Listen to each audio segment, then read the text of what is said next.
नमस्कार, मी प्रशांत सोनार. हॅलो 24 तास या कार्यक्रमामध्ये आपलं स्वागत. हॅलो 24 तासच्या माध्यमातून आपण चर्चा करत असतो. शिक्षण असेल, करिअर असेल, व्यवसाय असेल आणि वेगवेगळ्या संकल्पना असतात, त्याविषयी आपण चर्चा करत असतो. आणि आज अशीच एक संकल्पना घेऊन आपल्यासोबत आलेले आहेत दोन असे तज्ज्ञ आणि असे उद्योजक की जे आपल्याला साईवाणी या कार्यक्रमासंदर्भात, या प्रोजेक्ट संदर्भात सांगतील. सर, कार्यक्रमामध्ये आपलं स्वागत. ॲडव्होकेट सुनील नानासाहेब करपे आपल्यासोबत आहेत. नमस्कार. त्याचबरोबर शिखर संभव हे देखील आपल्यासोबत आहेत. नमस्कार सर. या दोघांच्या बाबतीत जर सांगायचं झालं तर प्रथमतः ॲडव्होकेट सुनील नानासाहेब करपे यांच्याबद्दल सांगतो की साईवाणीचे संस्थापक ते आहेत. ॲडव्होकेट सुनील करपे हे संस्थापक असल्याबरोबरच साईबाबांच्या जीवनावर साई ध्यान व साई क्रिया या वेगवेगळ्या गोष्टीच्या माध्यमातून कार्य करत असतात. शैक्षणिक व सामाजिक क्षेत्रांमध्ये विविध उपक्रम जे असतात त्यामध्ये यांचा सक्रिय सहभाग असतो. त्यामुळे ते अष्टपैलू व्यक्तिमत्व म्हणून देखील जाणले जातात. त्याचबरोबर लेखक, वक्ता, वकील आणि शिक्षण क्षेत्रामध्ये प्रचार प्रसार प्रबोधन करून क्रांती घडवण्याचा त्यांचा ध्यास असा आहे. त्यामुळे सतत ते कार्यशील असतात. त्याचबरोबर साहित्य असेल, शिक्षण, कला, अभिनय, समाजकारण याची आवड असणारा माणूस म्हणून त्यांची एक वेगळी ओळख आहे. त्याचबरोबर साईबाबांचे निस्सीम भक्त ही देखील त्यांची एक ओळख आहे. समाजाच्या तळागाळाशी जाऊन भारत देश हा आध्यात्मिक तसेच आर्थिकदृष्ट्या सक्षम झाला पाहिजे हा त्यांचा ध्यास आहे. सर, कार्यक्रमामध्ये तुमचं पुन्हा एकदा स्वागत. नमस्कार. शिखर संभव यांच्या बाबतीत सांगायचं झालं तर ते स्वतः CEO आहेत साईवाणीचे आणि साईघरचे संचालक आहेत. सर, कार्यक्रमामध्ये तुमचं पुन्हा एकदा स्वागत. मुळात मला तुमच्याकडनं करपे साहेब जाणून घ्यायचं आहे की साईवाणी म्हणजे काय, काय म्हणजे काय, त्यातून काय अभिप्रेत करायचं आहे? साईवाणी अनंत कोटी ब्रह्मांड नायक सचितानंद श्री सद्गुरु साईनाथ महाराज की जय. सर्व धर्म समभाव, सबका मालिक एक आणि मी थोडंसं चिंतन करून प्रारंभ करो जारी रखो अशा विचारधारेतून साईबाबांचे विचार समाजाच्या तळागाळापर्यंत पोहोचवण्याचा ध्यास आम्ही घेतलेला आहे. आणि त्या संस्थेमध्ये अन्न, वस्त्र, निवारा, शिक्षण आणि आरोग्य त्याचबरोबर कायदेविषयक सल्ला अशा 5 गोष्टीची पंचसूत्री घेऊन साईवाणीची स्थापना 23 नोव्हेंबर 2023 या दिवशी आम्ही केली. 23 नोव्हेंबर 2023. कुठलं ध्येय घेऊन तुम्ही यामध्ये केलं? यामध्ये मी अनेक महापुरुषांचा जागर केला आणि जागर केल्यानंतर माझ्या असं लक्षात आलं की भगवद्गीतेमध्ये ज्याप्रमाणे सांगितलेलं आहे, हतो वा प्राप्यसी स्वर्गम जित्वा वा भोगसेसे महिम तस्मादुत्तिष्ठ कौंतेय युद्धाय कृतनिश्चय. आणि मग तो श्लोक वाचल्यानंतर असं वाटलं की आपण एक कार्य हातात घेतलं पाहिजे आणि ते कार्य समाज प्रबोधनाचं कार्य असलं पाहिजे, पण कृतीयुक्त असलं पाहिजे. म्हणून रोटी, कपडा, मकान, शिक्षा आणि आरोग्य मुद्दाम मी हिंदी सांगितलं, कारण की आज 2 वर्ष झालं आस्था चॅनलवर माझे सलग सकाळी 7:20 साईवाणी असते. त्यानंतर साई क्रिया आणि साई ध्यान हा उपक्रम आम्ही राबवतो. पण मग आता सध्याचे उपक्रम काय आहेत? अलीकडच्या काळातल्या कुठल्या घडामोडी आहेत किंवा विशिष्ट प्रकल्प असे आहेत जे तुम्ही आता राबवणार आहात? हा, प्रथमतः यामध्ये मी अतिशय महत्त्वाचा मुद्दा आपल्याला सांगू इच्छितो की ज्यावेळेस एकटा प्रवास आपण सुरू करतो त्यावेळेस 1 पाऊल टाकतो, 2 टाकतो, 3 टाकतो, 4 टाकतो आणि अशा जवळजवळ 2 वर्ष झाले. प्रशांतजी, मला सांगायला आवडेल की 2 वर्षानंतर ह्या कार्याला म्हणजे मैं अकेला निकला था, लोक जुड़ते गए और कारवा बनता गया, हा एक कारवा तयार झालेला आहे की या ठिकाणी प्रचंड लोक आता जोडले झालेले आहेत. मग असं असतं की मी यशवंतराव चव्हाणांना अनेक त्यांची भाषणं ऐकलीत, वाचलीत. माझे मित्र मार्गदर्शक ॲडव्होकेट संजयजी वाखारे साहेब सुद्धा सांगतात की बाबा तुम्ही कार्य हातात घ्या, लोकांना काम द्या. म्हणून आम्ही रोटी म्हणजे रोटी कपड्यासाठी साईवाणी.स्टोअर या ई-कॉमर्सची स्थापना केली की आपल्याकडच्या मूळ प्रॉडक्टला आम्ही व्यासपीठ देतो. दुसरी गोष्ट आहे साई गुरुकुलम, यामध्ये शिक्षण क्षेत्रामध्ये आम्ही कार्य करून आता फ्रँचायझी देतोय शाळांच्या. तिसरा आमचा मुद्दा आहे ज्यासाठी आज खास यंग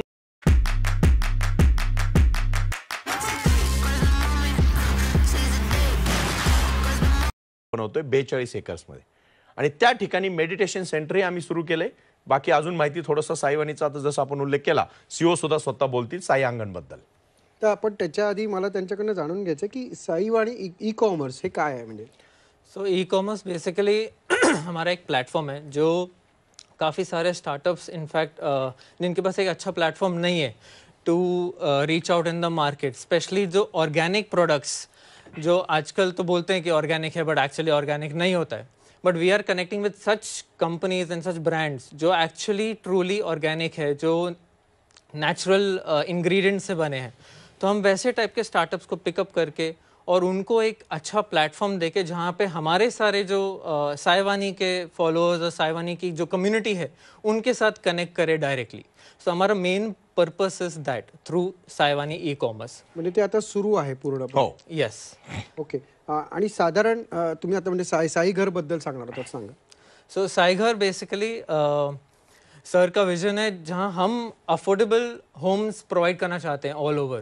आई थिंक अभी स्पेशली आफ्टर पीएम जो योजना उन्होंने स्टार्ट की है उसके बाद एक ये बहुत बड़ा इंपॉर्टेंट टॉपिक बन गया to provide in urban homes, right. So same way Sai Aangan जो हमने सबसे पहला प्रोजेक्ट जो बारामती में हमने लॉन्च किया है वो फार्म होम्स है, एक affordable farm homes not very far from your home. Because आज के ज़माने में specially after corona we have been very very conscious about health and Ayurveda and एक बेनिफिट जो हमें चाहिए हमारे बॉडी को एक नेचर के स्पेस में रहने के लिए. तो हमने एक कॉन्सेप्ट ही वो एक कम्युनिटी स्पेस बनाया है वहाँ पे जहाँ पे you can be in that in the nature and actually have your farm made products in your own farm overall. And at the same time हम वहाँ पे एक छोटा सा वेलनेस रिट्रीट भी बना रहे हैं जहाँ लोग एक्चुअली आ सकते हैं. वहाँ एक मेडिटेशन हॉल होएगा जहाँ पे योगा होगा. वहाँ पे एक प्रॉपर रूटीन फॉलो किया जाएगा जहाँ पे आपको डिटॉक्स करने को मिलेगा and you will be able to rejuvenate mentally, physically and spiritually connecting with Sai Baba's विचार. नक्कीच. साईवाणीची किती केंद्र आहेत भारतामध्ये? हा, आता मी सलग 2 वर्ष आस्था चॅनलवर कार्यक्रम करत असल्यामुळे पूर्ण भारतभरा म्हणून भरपूर फोन आले. मग लोकांनी सांगितलं की आम्हाला आमच्या गावामध्ये आम्ही ज्या ठिकाणी राहतो त्या ठिकाणी काही सेंटर सुरू करायचे आहेत. आता रजिस्टर आमच्याकडे 29 सेंटर झालेले आहेत ज्यांनी आता आपापल्या शहरांमध्ये गावांमध्ये कामाला सुरुवात केलेली. कुठलेच म्हणजे कुठल्या ठिकाणी? यामध्ये हरियाणामध्ये आहे, पंजाबमध्ये आहे, दिल्लीमध्ये आहे, MP मध्ये आहे, खास करून इंदोरमध्ये आहे. मी आता बुरहानपूरला गेलो होतो, बुरहानपूरमध्ये आहे. जिथे जिथे भरपूर म्हणजे आज 22 लाख लोकांचा डेटा आमच्या साईवाणीकडे आतापर्यंत आलेला आहे. एकच कार्य आहे, हे साईबाबांचं कार्य आहे. मी पुन्हा एकदा नम्रतेने सांगू इच्छितो की यामधून फक्त आणि फक्त, कारण की तुकाराम महाराजांनी सांगितलेलं आहे की तुम्ही तुमच्या कार्य घेऊन समाजापर्यंत जा. आपल्याला कुठल्याही प्रकारे कोणालाही नाव न ठेवता आपल्याला जेवढं जास्त सुंदर जग बनवता येईल ते करण्यासाठी आम्ही प्रयत्नरत आहोत. आणि आता आमचे 29 सेंटर संपूर्ण भारतामध्ये चालू आहेत. साईवाणीची अंतिम दृष्टी, ध्येय काय आहेत? चांगला माणूस घडवणे. या ठिकाणी आमचा उद्देश जर अंतिम उद्देश असेल तर हा एक उत्तम नागरिक तयार करणे हा आहे आणि आनंदी आणि सुखी माणूस. पण ध्यानाशिवाय ते शक्य नाही. म्हणून साई क्रिया आणि साई ध्यान ह्या गोष्टींचा आम्ही त्याच्यामध्ये एक चांगल्या प्रकारे समावेश केलेला आहे. आता आपण ज्या साईटच्या व्हिडिओमध्ये सतत जे चालत आहेत त्यामध्ये आपण बघतो आहोत की एक म्हणजे ते काय म्हणतात ना, आपण एक ध्यानधारणेचं आहे असं वाटतं, एकीकडे ते मॉल टाईप वाटतं.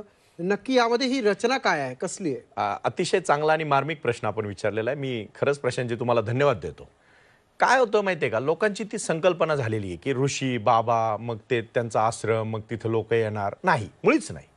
अध्यात्म हे माणसाच्या हृदयामध्ये आहे. आपण जेवढं बाहेर पाहू तेवढं आपल्याला ते सापडणार नाही, पण जेवढं आपण आतमध्ये जाऊ ना तेवढा आपल्याला आनंद आहे.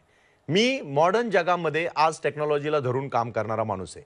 माझा उद्देश फार क्लिअर आहे की आज आपल्याला जे जमतं ते चांगल्या पद्धतीने लोकांना देण्याचं काम आपण करायचं. आधुनिक माणूस आणि आधुनिक अध्यात्म म्हणजे ध्यान करून तुम्ही तुमचा उत्तम व्यवसाय करा, चांगलं शिक्षण घ्या आणि रोजगार. मी 766 भारतामध्ये जिल्हे आहेत.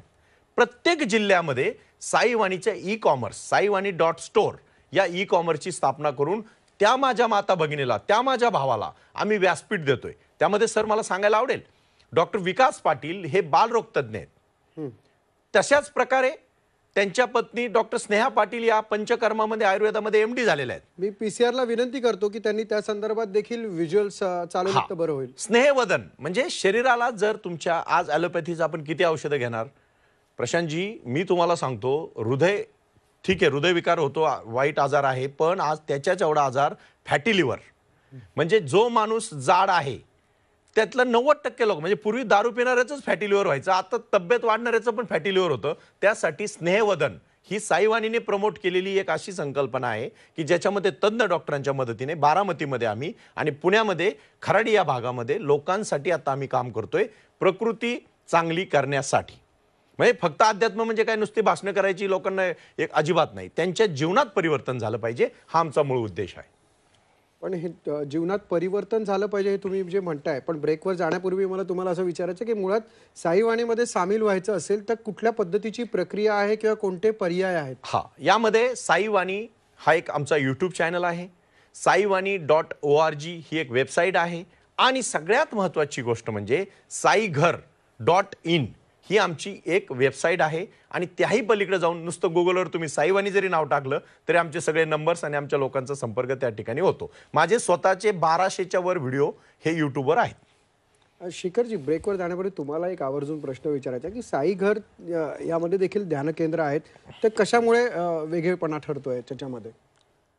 साई घरमध्ये जे आहेत जे ध्यान केंद्र किंवा काही, तर ते कशामुळे एक एक्स्ट्राऑर्डिनरी ठरत आहे? Meditation centre. सो बेसिकली वहाँ पे हमारा जो मेडिटेशन जो होएगा, जो हॉल है वहाँ पे हम एक सेटअप जो बना रहे हैं, वहाँ पे सिर्फ हम डायरेक्टली सिर्फ बेसिक मेडिटेशन नहीं करना चाहते, हम सब कुछ हमारे नेचर और नेचुरल मेथड से कनेक्ट करना चाहते हैं बॉडी को, जो योग होते हैं अलग अलग, राइट?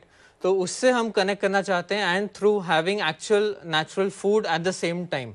तो हमारा जो इवन रिजॉर्ट जो स्पेस बना रहे हम, वहीं पे जो खाना भी बनेगा वो भी वहीं पे प्रोवाइड हुआ करेगा, where whatever veggies are gonna be created from that. So that is very important कि हर चीज़ डायरेक्टली हम कनेक्ट कर रहे हैं through meditation all together. And even हमारा जो राजयोग भवन बना रहे हैं, जहाँ पे आप मूर्ति देख रहे हो वीडियो में भी, वहाँ पे भी हमारा बहुत बड़ा मेडिटेशन हॉल बनेगा. एंड एक प्रॉपर एक मॉल जैसा बना रहे हैं हम, एक फॉर्मेट जहाँ पे we are going to be helping people. रोजगार भवन, बेसिकली हम सबको रोजगार ही देना चाहते हैं थ्रू ई कॉमर्स. तो जो जो हमसे कनेक्ट कर रहे हैं ई कॉमर्स में, वो सारे different different brands, different different companies, startups, उन सबको हम वहाँ पे एक जगह देंगे ताकि वो भी अपना जो भी प्रोडक्ट्स हैं, जो भी चीज़ें हैं, वो वहाँ पे हमें डिस्प्ले कर पाए to the world through Sai Baba. नक्कीच, म्हणजे रोटी कपडा मकान अशा भाषेने सुरुवात जी केलेली आहे ते परिपूर्ण करायचा तुमचा हा संकल्प आहे.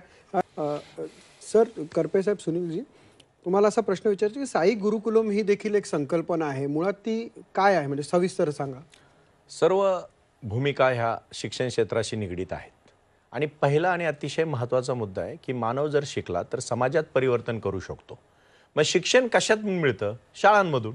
आजही एकत्र कुटुंब पद्धती आता बऱ्यापैकी कमी होत चाललेल्या आहेत.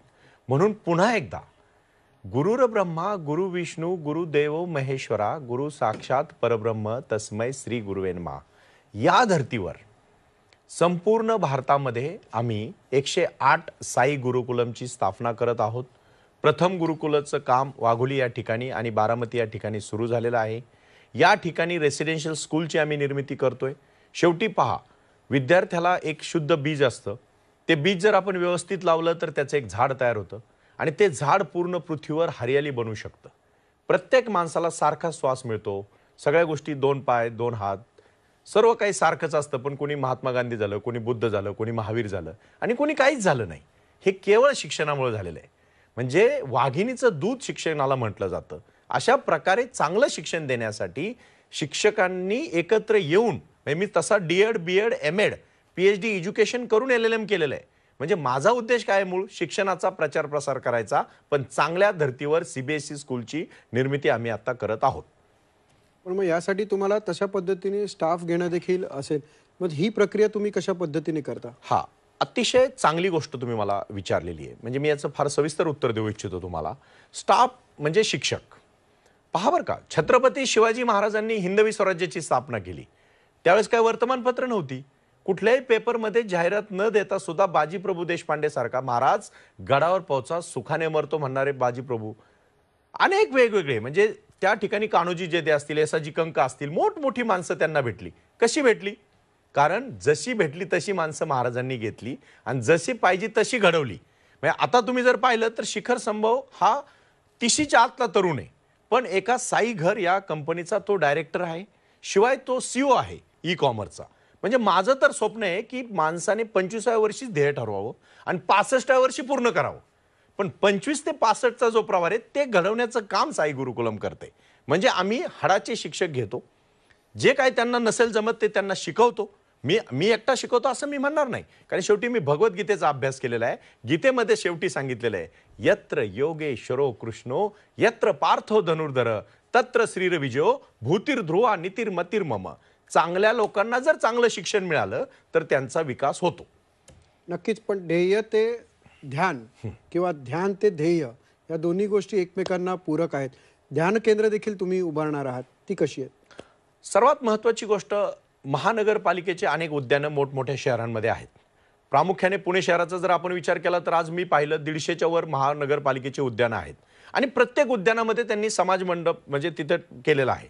लोकांनी एकत्र यावं, 20 मिनिटं मी जे काही साईवाणी म्हणून बोलतो ते ऐकावं आणि त्यानंतर 20 मिनिटं शांत बसावं. काही न करणे म्हणजे ध्यान. पण मनात एकही विचार न येण्यासाठी जी काय परंपरा लागते किंवा जो अभ्यास लागतो ते करण्यासाठी ध्यानाचा प्रयोग करावा. ध्यान केंद्रामध्ये आज ज्यावेळेस माणूस स्वतःला शोधतो ना, तेव्हा त्याला कळतं की आपल्याला कुठं जायचंय, आणि ते करण्याचं कार्य आम्ही साईवाणीच्या माध्यमातून करतोय. नक्कीच. नाही तर बऱ्याच वेळा आपल्याला विचार करायचा नाही, हाच विचार जास्त मनामध्ये रेंगाळत असतो. तुम्ही म्हणजे ह्या सगळ्या गोष्टी शिकवता, करता, प्रत्यक्ष इम्प्लिमेंट करता, तर समाजामध्ये याचा काय परिणाम झालेला तुम्हाला आतापर्यंतचा दिसतोय आणि काय करायचं देखील आहे? प्रामुख्याने यामध्ये मला 5 उदाहरणं द्यावीशी वाटतील की जे मी फार अभिमानाने आज या ठिकाणी देऊ इच्छितो. अगदी मार्मिक प्रश्न आहे तुमचा सर, की परिणाम काय झाला. ठीक आहे, आपले उद्देश चांगले आहेत, आपले ध्येय चांगले आहेत, सगळेच लोक ज्ञानेश्वरी वाचतात, पण एक तरी ओवी अनुभवावी हे जेव्हा आपण म्हणतो तेव्हा त्या ज्ञानेश्वरी वाचल्याचा फायदा आहे. नाहीतर बऱ्याच वेळा काय होतं, नुसतं ज्ञान वाटायचं, लोकांना त्याच्याशी काही घेणं नसताना उपदेश लोकांना आवडत नाही. मला नेहमी संजय वाखारे साहेब सांगतात, ते बऱ्याच वेळा उपदेश करताना सर्वांनाच त्यांचे उपदेश पटतात असं नाही, पण चांगल्या गुरुचा जर आपण सल्ला ऐकला ना तर जीवनात परिवर्तन होऊ शकतं. आज आपण विचारलेल्या मूळ प्रश्नामध्ये पहिला उदाहरण मी देऊ इच्छितो. माझा सख्खा भाऊ अनिल नानासाहेब करपे, आज तो आध्यात्मिक दृष्टीने एका चांगल्या संस्थेला कनेक्ट आहे, साईवाणीला कनेक्ट आहे, नरेंद्र महाराजांचा तो आशीर्वाद घेतो. पण ध्यानाच्या माध्यमातून आज तो व्यवसाय करत असताना जेव्हा त्याच्यात आम्ही परिवर्तन पाहतोय, तो एक उत्कृष्ट उद्योजक झालेला आहे. दुसरं मला उदाहरण द्यायला आवडेल शिखर संभव, की त्याने अनेक गोष्टी धडपड केल्या, पण आज तो रिअल इस्टेटमध्ये, कन्स्ट्रक्शनमध्ये चांगलं काम करतोय. तिसरं मला अतिशय चांगलं उदाहरण द्यायचं आहे अमर कामाठी म्हणून. आज पुण्यामध्ये एक चांगल्या प्रकारे कॉन्ट्रॅक्टर लाईनमध्ये तो डेव्हलप झाला, कारण तो म्हणतो सर मी दररोज ध्यान करतो. तुम्ही जसं सांगितलं साईवाणी ऐकतो, आणि पूर्वीचा अमर कामाठी आणि आजच्या अमर कामाठीमध्ये मला फार फरक दिसतोय. 5वा अतिशय महत्त्वाचा मुद्दा मला सांगायचा आहे सर. एक कुटुंब होतं पुण्यामध्ये, ती व्यक्ती दररोज भरपूर काम करायची पण रात्री दारू प्यायची. त्याला अनेकांनी सल्ले दिले की दारू पिऊ नको, दारू पिऊ नको. मला भेटला ते पूर्ण परिवार आला माझ्याकडे, मी चर्चा केली, म्हणलं तू दारू पी, फक्त माझा एक सल्ला आहे तेवढं एक काम कर म्हणलं. मी दारू पी म्हणजे मी त्याला पिण्यासाठी प्रोत्साहन करत होतो, पण मी त्याला जे सांगत होतो, तू फक्त माझा दररोज एक व्हिडिओ ऐक आणि दररोज 20 मिनिटं फक्त शांत बस. 3 महिन्यानंतर तो माझ्याकडे आला. पहिल्यांदा 8 दिवसांनी प्यायला लागला, नंतर महिन्यांनी प्यायला लागला, आणि आता पूर्ण दारू त्यांनी सोडलेली आहे. मी नाव एवढ्यासाठी सांगत नाही की कोणाचा आपल्याला अपमान करायचा नाही, पण माणसाचे वाईट विचार सोडायची एकच गोष्ट या जगात आहे आणि ती म्हणजे ध्यान. नक्कीच. म्हणजे प्रारंभ करो जारी आणि जारी राखो. तर असं कार्यक्रम मात्र वेळेनुसार थांबवावा लागेल, पण प्रयत्न नक्कीच सुरू करायला हरकत नाहीत. आणि जे प्रेक्षक ऐकतायत त्यांनी संपर्क नंबर देखील तुमचे घेतलेले असतील. तुम्हाला कार्यक्रमानंतर भरपूर फोन देखील येतील. तुम्ही त्यांना निश्चितच चांगल्या रीतीने मार्गदर्शन करा, कारण हा एक प्रारंभ झालेला आहे या माध्यमातून. तुम्ही दोघंही इथे आलात, सुनीलजी आणि शिखरजी, तुम्ही दोघंही इथे आलात, मार्गदर्शन केलं, त्याबद्दल आपले धन्यवाद. नमस्कार. नमस्ते. हॅलो 24 तासमध्ये आता वेळ झाली इथेच थांबण्याची. पाहत राहा झी 24 तास.